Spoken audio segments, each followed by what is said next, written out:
Olá, pessoal. Meu nome é Cid Olival, eu sou professor do curso de graduação e do programa de pós-graduação em Economia, da Faculdade de Economia, Administração e Contabilidade da Universidade Federal de Alagoas. E hoje eu vou apresentar para vocês o caso de um crime ambiental ocorrido na cidade de Maceió, que envolve os bairros Bebedouro, Bom Parto, Mutange, Pinheiro e parte do bairro Farol, provocado pela extração mineral de salgema, realizado pela empresa Braskem. Para que vocês possam entender um pouco o que está acontecendo, a cidade de Maceió é alvo de exploração de salgema desde a década de 1970. Né? Embora a concessão para a exploração tenha ocorrido na década anterior, foi a partir dos anos 70, ali dentro da perspectiva de construção do segundo PND e dos polos de crescimento econômico, que a exploração teve início, né? Usado o mineral explorado, a salgema, é utilizada na produção de soda cáustica e de PVC. Ocorre que, desde o início, esse processo de exploração desperta muitas controvérsias. Né? O professor da Universidade Federal de Alagoas, Abel Galindo, que é especialista em geotecnia, afirma que até 1995, só para vocês terem ideia, 20 anos após o início das atividades, não havia qualquer projeto técnico de localização das minas para realizar as perfurações. Tampouco havia estudos de subsidência do solo da área explorada. Eu posso afirmar que, mesmo após esse período, parece não ter havido, por parte dos órgãos competentes, qualquer fiscalização ou controle sobre a atuação da Braskem, na sanha de obter maiores lucros na extração de salgema. Com isso, o que se observou foi que mais de 70% das minas foram projetadas e executadas com diâmetro muito acima do diâmetro seguro e com distância entre as minas menor do que a distância recomendada. Então, esses dois elementos provocaram o colapso das cavernas, que resultaram em rachaduras nas residências e nas ruas desses 5 bairros que eu mencionei. Então, isso gerou um processo de subsidência do solo que afetou cerca de 15 mil residências. Observem, 15 mil residências, e olhe que esses dados são a partir do Censo Demográfico de 2010, o que provocou a expulsão de mais de 61 mil pessoas dessa região e atingiu cerca de 4.500 negócios, que resultou na demissão de centenas de trabalhadores. Um marco temporal para essa tragédia é o ano 2018.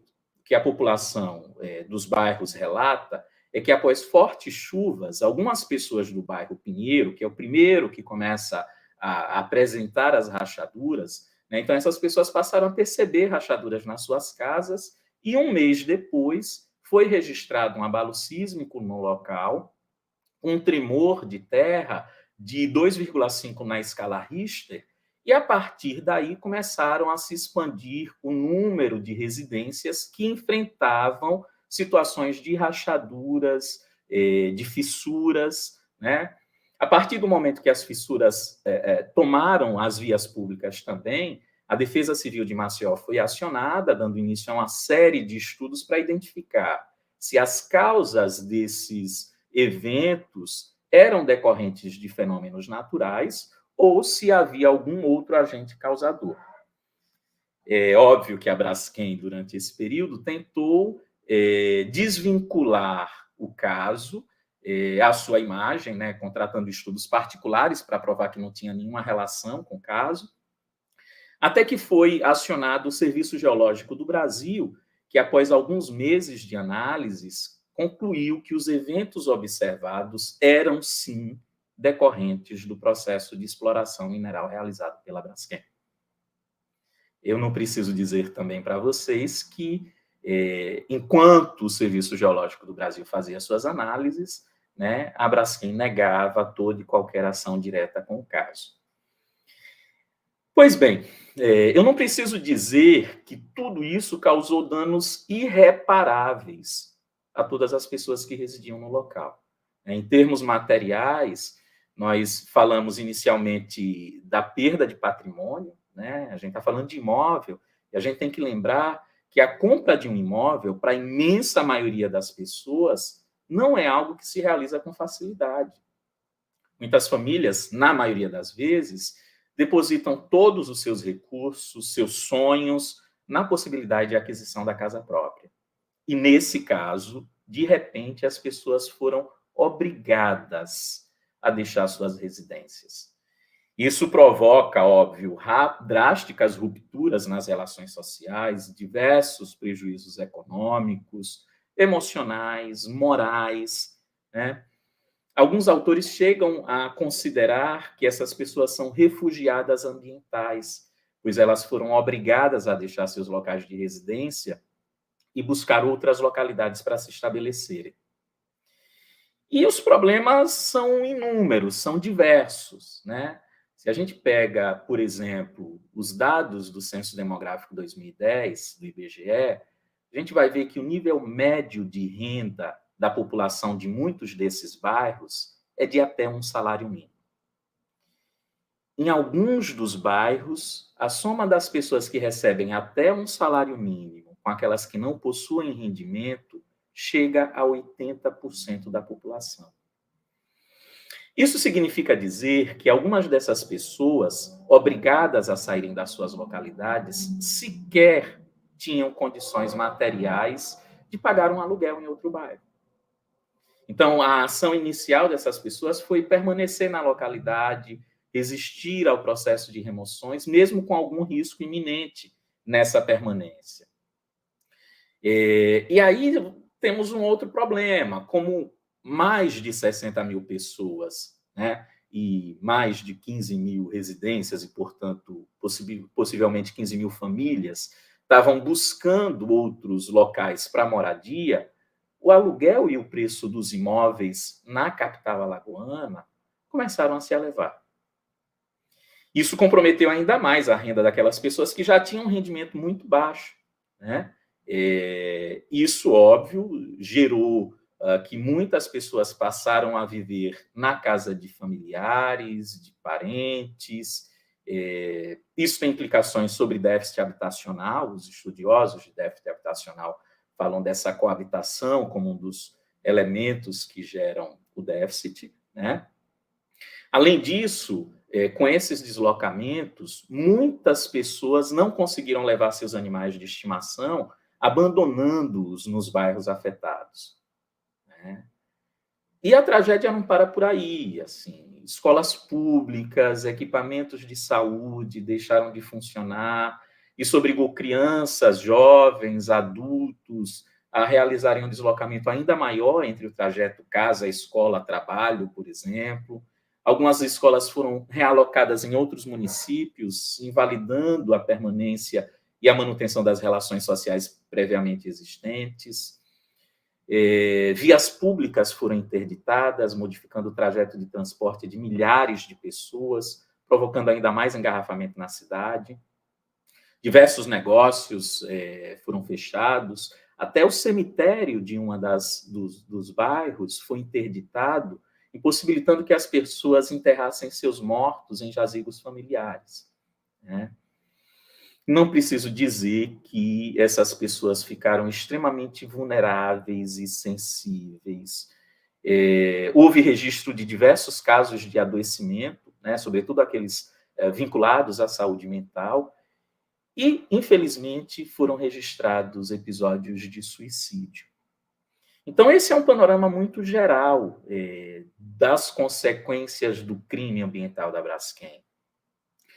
E a população, diante de tudo isso, começou a reagir tentando se organizar, né? Então, à medida que a tragédia ia se expandindo por residências e pelos bairros, a população local começou a se organizar por meio das associações de moradores, né? Um dos primeiros grupos formados foi o SOS Pinheiro, que tentava chamar a atenção, já que o Pinheiro foi um dos primeiros bairros a sofrer e a identificar as rachaduras nas casas e nas vias, né? E o movimento, a SOS Pinheiro, tentava chamar a atenção da sociedade para o que estava acontecendo no bairro, né? Ao longo do tempo, outros grupos foram sendo organizados até a criação do Movimento Unificado de Vítimas da Braskem, que é um movimento que luta incansavelmente para que haja indenizações justas para todos e todos que foram atingidos pelo crime, né? E desde o início, todos os movimentos buscavam dar publicidade ao caso. Houve protestos, fechamento de vias, participação de audiências. Era uma tentativa desesperada, eu diria, de chamar a atenção para que as autoridades públicas pudessem tomar medidas legais responsabilizando a Braskem. No entanto, houve pouco apoio, por exemplo, da imprensa local e nacional, né? Eu diria que houve ações deliberadas de silenciamento do que está acontecendo em Maceió, né? Dessa tragédia socioambiental urbana que alguns consideram como a maior do Brasil.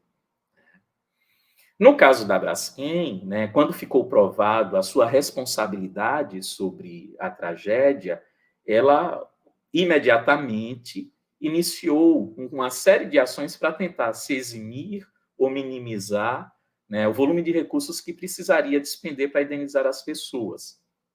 Uma dessas ações foi a criação de um programa de compensação financeira e apoio à realocalização de moradores, com a assinatura de vários termos de acordo e uma ampla campanha em todos os veículos de comunicação para tentar reforçar uma imagem positiva e responsável da empresa no que diz respeito ao caso. Além disso, como forma de desmobilizar os moradores, ela começou a fazer acordos individuais com as pessoas. E aí, observem, como eu falei para vocês, grande parte da população atingida apresenta algum nível de desfavorecimento econômico, ou condições econômicas desfavoráveis, melhor dizendo, e com dificuldades de se localizar e de se realocar em outro espaço do município. Algumas pessoas precisaram ir para municípios limítrofes, vizinhos, dado o preço do aluguel e o preço do terreno na cidade de Maceió, né? E como eu falei, cerca de 80% das pessoas de determinados bairros tinha rendimento de até um salário mínimo. Então, as pessoas foram aceitando os acordos que eram propostos pela Braskem, mesmo quando elas consideravam que os imóveis estavam sendo subavaliados, né? Esse é um outro elemento que merece atenção, porque o valor dos imóveis ele foi estabelecido a partir de avaliações realizadas por profissionais contratados pela Braskem. Muitas pessoas tentaram ter uma avaliação real do seu imóvel, né, contratando profissionais particulares, mas qualquer análise divergente não era considerada.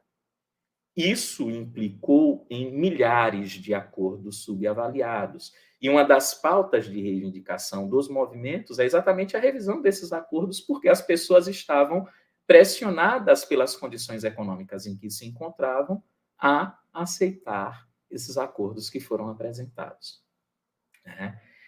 É importante dizer também que depois que a Braskem faz o acordo com o morador, com o proprietário de imóvel, ela lacra esse imóvel, né, impede o acesso, porque ela se torna a dona do imóvel, e passa a controlar e monitorar as vias públicas de acesso a essas localidades. Hoje, em determinadas localidades desses 5 bairros, se você vai até elas, imediatamente chega um patrulheiro contratado pela Braskem, né, para saber o que é que você está fazendo ali, quais são os seus propósitos de estar ali. Então, significa dizer que a Braskem controla e impede o acesso às vias públicas de alguns desses bairros, né? Além disso, no final de 2020, foi celebrado um termo de acordo entre a Braskem, o Ministério Público Federal e o Ministério Público Estadual, em que a Braskem se compromete a elaborar ações de reparação, mitigação ou compensação sociourbanística no município de Maceió.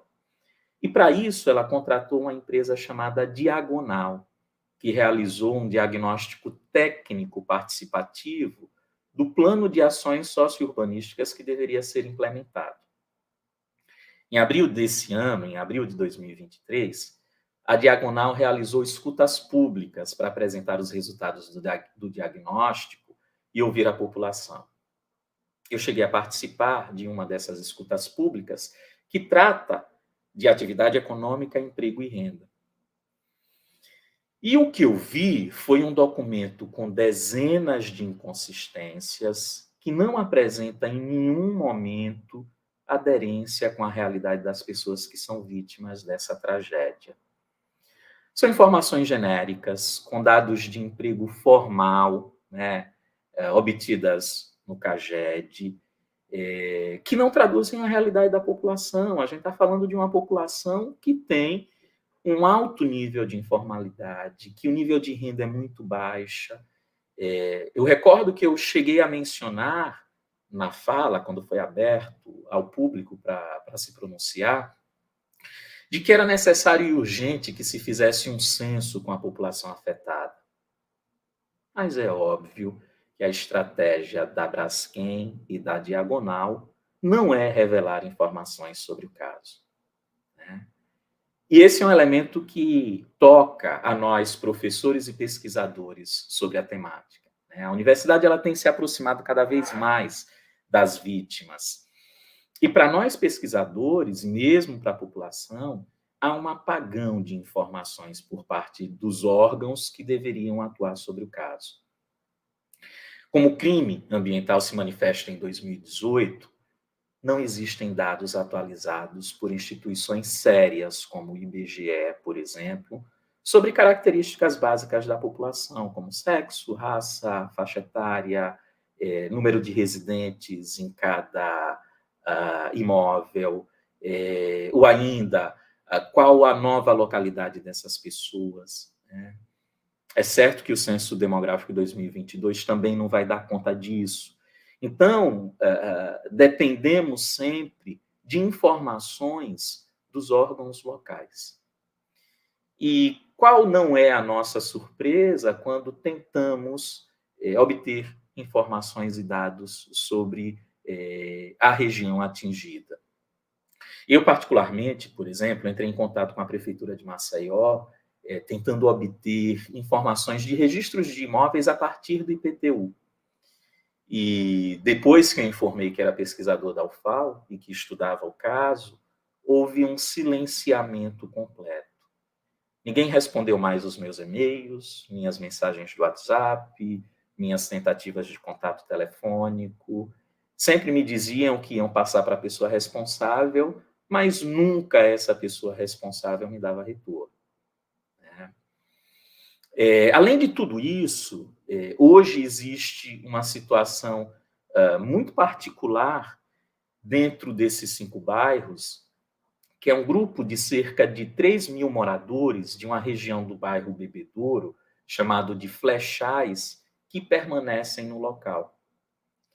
Mesmo com suas casas apresentando rachaduras, mesmo com um ilhamento dessas pessoas, né? Porque todo o entorno foi removido, mas elas permanecem nesse local. Então, mesmo diante dessa situação, a Braskem não os incluiu no mapa de remoções, né?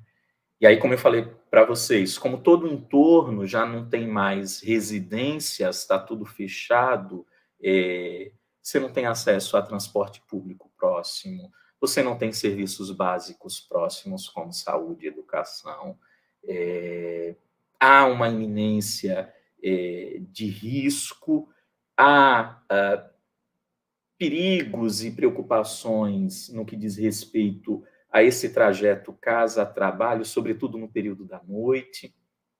É uma população que reivindica diariamente sua inclusão no mapa de risco para poder elas serem removidas, né? Mas até agora nada foi realizado. O caso é bastante complexo e está longe de ser solucionado. É necessário que reunamos esforços para exigir que a Braskem pague indenizações justas a todos os moradores, né, por todos os danos materiais e imateriais causados às famílias. Atualmente, um grupo de professores e pesquisadores da UFAL, juntamente com o movimento unificado de vítimas da Braskem, tem lutado para que esse caso ganhe mais repercussões, mas é necessário ainda somarmos mais esforços para darmos mais visibilidade ao caso, para que possamos lutar para que essas pessoas, no mínimo, né, se não terão seus bens, suas relações afetivas reparadas, mas que os danos possam ser indenizados de forma justa. Né? Então, fica aqui o convite para que todos possam conhecer o que está acontecendo em Maceió e que possam divulgar com todos os seus conhecidos para que esse caso, de fato, enfrente uma solução favorável à população que é vítima da exploração desenfreada da Braskem. Muito obrigado.